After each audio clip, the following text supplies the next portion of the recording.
কেন্দ্রীয় সরকার অষ্টম বেতন কমিশনের অনুমোদন দিতেই কর্মী মহলে খুশির হাওয়া।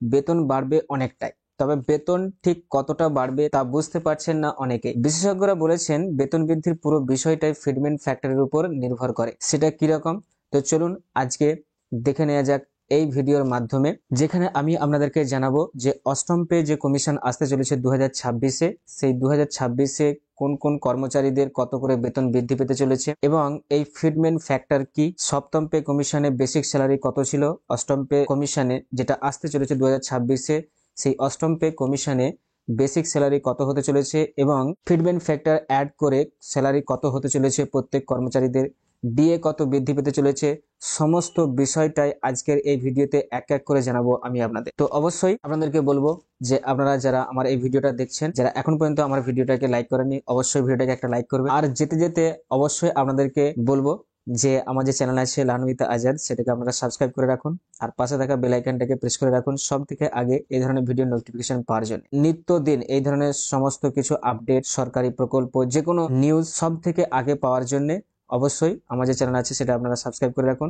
আর প্রত্যেকদিন আপডেট থাকার জন্য আমার যে টেলিগ্রাম চ্যানেল আছে লার্ন উইথ আজাদ, সেটা আমার ভিডিও ডেসক্রিপশনে লিংক দেওয়া আছে, আপনারা সেখানে জয়েন হয়ে যান। তো চলুন আজকে আমরা ভিডিওর যে মেন টপিক অষ্টম পে কমিশন যেটা আসছে 2026-এ, সেই বিষয়ে আমরা জেনে নিই। যে আপনারা অলরেডি হয়তো জেনে গেছেন যে অষ্টম পে কমিশন আসতে চলেছে, কিন্তু অনেকেই যে এই ফিটমেন্ট ফ্যাক্টর কি, যে ফিটমেন্ট ফ্যাক্টর হয়তো আপনারা শুনছেন বিভিন্ন নিউজে। তো সেই ফিটমেন্ট ফ্যাক্টর কি, কত স্যালারি বাড়তে চলেছে, আর বেসিক পে যেটা আছে তার উপরে কত বেড়ে কত হবে, তো সেই সমস্ত বিষয়ে কিন্তু আজকের এই ভিডিওতে আলোচনা করব। চলুন আর সময় নষ্ট না করে আমরা মেন বিষয়টা জেনে নিই। সপ্তম বেতন কমিশনের অনুমোদন দেওয়ার পর কর্মীদের ন্যূনতম বেসিক স্যালারি 7,000 টাকা থেকে এক ধাক্কায় বেড়ে 18,000 টাকা হয়ে গিয়েছিল।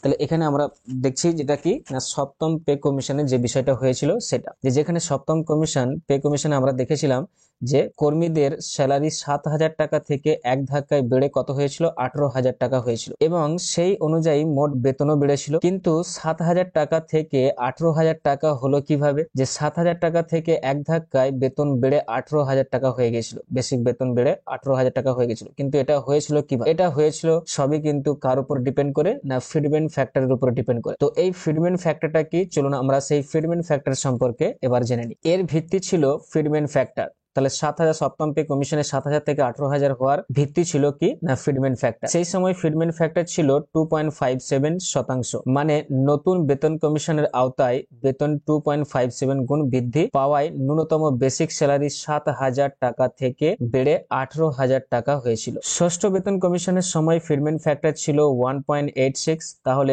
অষ্টম বেতন কমিশনে ফিটমেন্ট ফ্যাক্টর কত থাকবে, তাহলে এর উপর ডিপেন্ড করে আমরা বলতে পারি যে যেহেতু ষষ্ঠ বেতন কমিশন বা পে কমিশনে 1.86 ছিল ফিটমেন্ট ফ্যাক্টর এবং সেটা হয়েছিল সেভেন্থ পে কমিশনে সেটা হচ্ছে 2.57, ঠিক এর উপর ডিপেন্ড করে আমরা বলতে পারি, অনুমান করা যেতে পারে যে অনুমান করা হচ্ছে সপ্তম বেতন কমিশনের 2.57 থেকে এবার বেড়ে 2.86 হতে পারে। তাহলে 2026-এ যে অষ্টম পে কমিশন আসতে চলেছে সেখানে অনুমান করা হচ্ছে যে ফিটমেন্ট ফ্যাক্টর 2.86% হতে পারে।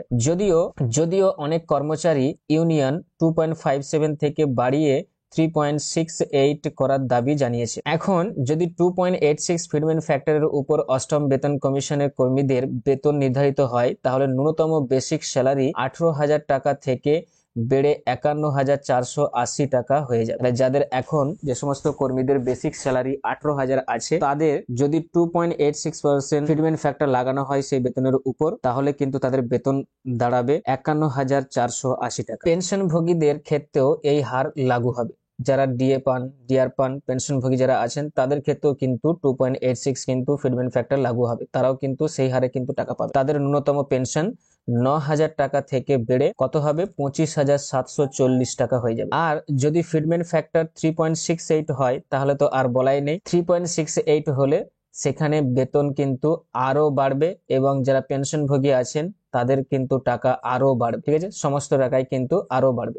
নেক্সট এবার আমরা জেনে নেব যে অষ্টম বেতন কমিশন কবে থেকে কার্যকর হবে সেই বিষয়টা আমরা একটু জেনে নেব। বিশেষজ্ঞরা বলছেন অষ্টম বেতন কমিশন 2026 সালের জানুয়ারি মাস থেকে কার্যকর হবে, কারণ এর আগে যে সপ্তম পে কমিশন এবং তারপর তার আগে হচ্ছে সিক্স পে কমিশন যেভাবে এসেছিল 10 বছর অন্তর, তো ঠিক একইভাবে এখানেও আমরা দেখতে পাচ্ছি যে সেই হিসাব ধরলে কিন্তু 2026-এ অষ্টম পে কমিশন আসতে চলেছে, সেই হিসাবটা যদি আমরা ধরা হয়।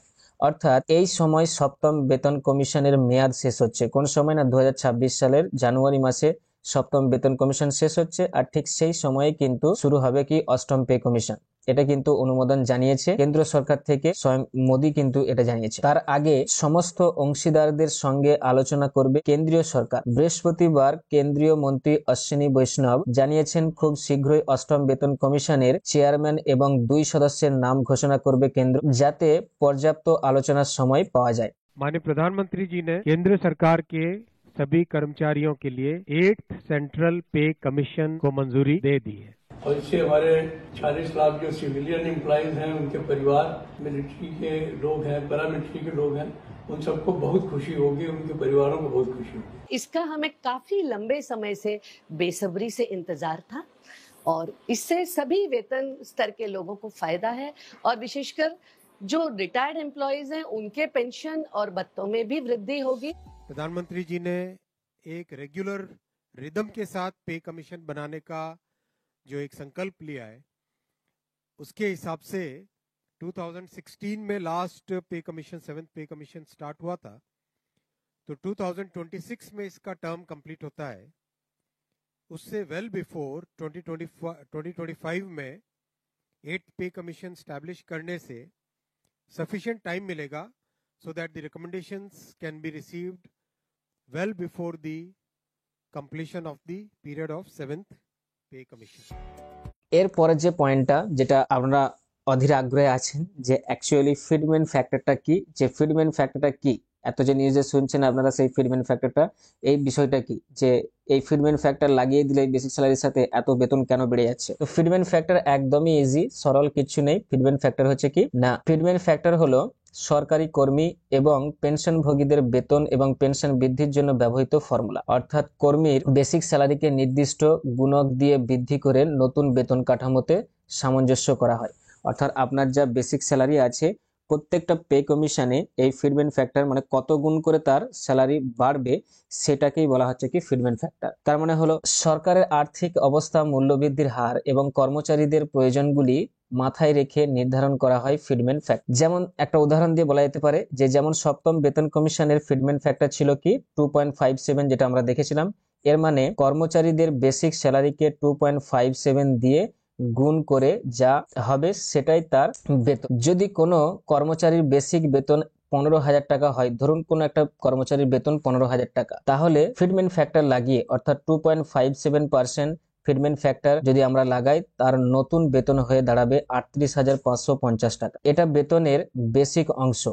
নতুন বেতন তৈরির সময় ডিএ এবং অন্যান্য ভাতাও কিন্তু বিবেচনা করা হয় এই সময়তে বা এই পে কমিশনগুলো। তাহলে আমরা এখানে দেখে নিলাম যে ফিটমেন্ট ফ্যাক্টর কিছুই নয়, যে বেসিক স্যালারি থাকে কর্মীদের, সেই টাকাটাকে বা সেই স্যালারিটাকে কত পার্সেন্ট পে কমিশনে বৃদ্ধি করা হচ্ছে, সেই পার্সেন্টেজটা দিয়ে কিন্তু গুণ করলেই যে টাকাটা আসছে, সেই টাকাটাই হচ্ছে কি প্রত্যেকটা কর্মীর হচ্ছে বেসিক স্যালারি হয়ে দাঁড়াবে পরবর্তী পে কমিশন। অর্থাৎ এখন যেহেতু আমাদের সপ্তম পে কমিশন চলছে এবং 2026-এ সেটা শেষ হবে এবং অষ্টম পে কমিশন আসবে, এটা অনুমোদন করা হয়েছে কেন্দ্র সরকার থেকে। অনুমান করা যাচ্ছে যে সেখানে 2.86% কিন্তু লাগতে পারে কি ফিটমেন্ট ফ্যাক্টর। আর যদি লাগে তাহলে সেটা আমাদের যাদের 18,000 টাকা বেসিক পে আছে তাদের বেড়ে সেটা হয়ে যাবে 51,000 সামথিং হয়ে যাবে। তো অনেকটাই বেতন কিন্তু মোট টোটাল যে বেতন সেটা বাড়বে।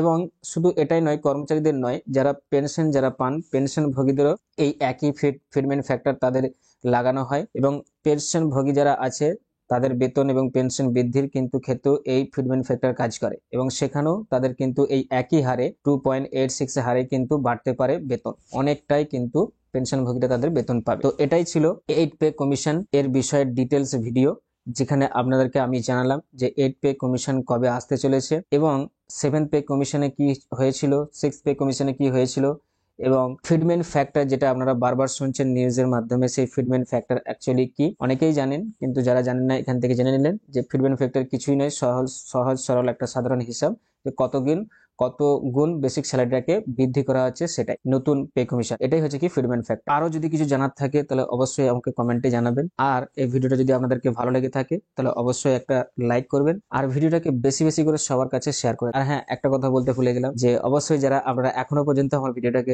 যারা এখনো পর্যন্ত আমার চ্যানেলটাকে সাবস্ক্রাইব করেননি, অবশ্যই আমার চ্যানেলটাকে সাবস্ক্রাইব করে রাখুন, আর পাশে থাকা বেল আইকনটাকে প্রেস করে রাখুন সব থেকে আগে এই ধরনের ভিডিও নোটিফিকেশন পাওয়ার জন্য। আর প্রত্যেক দিন বিভিন্ন ধরনের আপডেট, প্রকল্প, নিউজ এর সম্পর্কে এগিয়ে থাকতে, আপডেট থাকতে অবশ্যই আমার যে টেলিগ্রাম চ্যানেল আছে লার্ন উইথ আজাদ, সেটা ডিসক্রিপশনে লিংক দেওয়া আছে, ভিডিও ডিসক্রিপশনে, সেখানে আপনারা জয়েন হয়ে যান। আপনারা সেখানে প্রত্যেক দিন আপডেট থাকবেন, সেখানে আমি প্রত্যেক দিন আপডেট দিয়ে থাকি। চলুন আজকে এই পর্যন্ত।